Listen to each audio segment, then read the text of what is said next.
Welcome back to my another mini blog guys. শুভ বসন্ত পঞ্চমীর শুভেচ্ছা জানাই সবাইকে।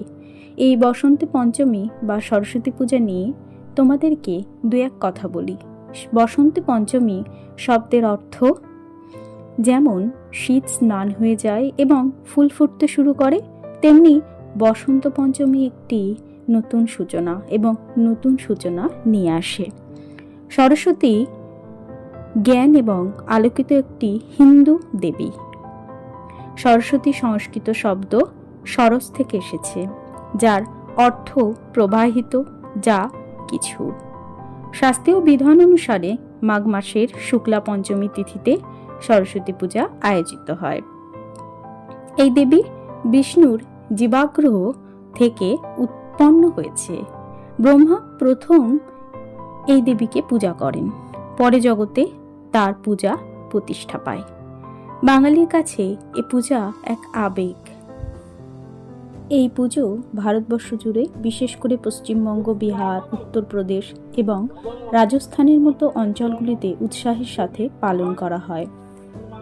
সরস্বতী পুজো মানে শাড়ি পরা, আর শাড়ি মানে আমার কাছে আমার মায়ের শাড়ি।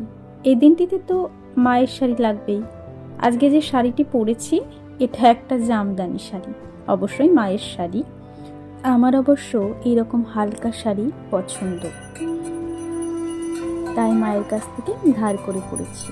তোমরা কে কে এমন করে মায়ের থেকে ধার করে শাড়ি পরো অবশ্যই জানিও। আমি তো মাঝে মাঝেই এইরকম ধার করে মায়ের শাড়ি পরি। এবার আসা যাক খাওয়া দাওয়ার পালায়। সকাল থেকে কি কি খেয়েছিলাম পুজো দেবার পর সেটাই তোমাদের সঙ্গে শেয়ার করছি। প্রথমেই পুজো দেবার পর ফল প্রসাদ সেটা খেয়েছিলাম। তারপরে চিড়ে, দই আর মিষ্টি। এই খাবারটা এই পুজোতে মাস্ট বাঙালিদের কাছে। আমার কাছে এই পুজোতে দই চিড়েটা না থাকলে মনে হয় পুজোটাই ইনকমপ্লিট।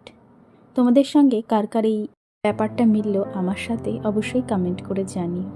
আর জানো তো, আর একটা কথা না বললেই নয়, আমি যেহেতু ফুল ভালোবাসি সেটা আমার পরিচিত সবাই জানে। দরজা খুলতে দেখি কেউ একজন ফুল দিয়ে গেল, জানি না কে দিয়েছে, কিন্তু ভালো লেগেছে। আর দুপুরের মেনুতে ছিল খিচুড়ি, তার সঙ্গে আরও অনেক কিছু। আজ তবে আসি গো, দেখা হবে নেক্সট ব্লগে।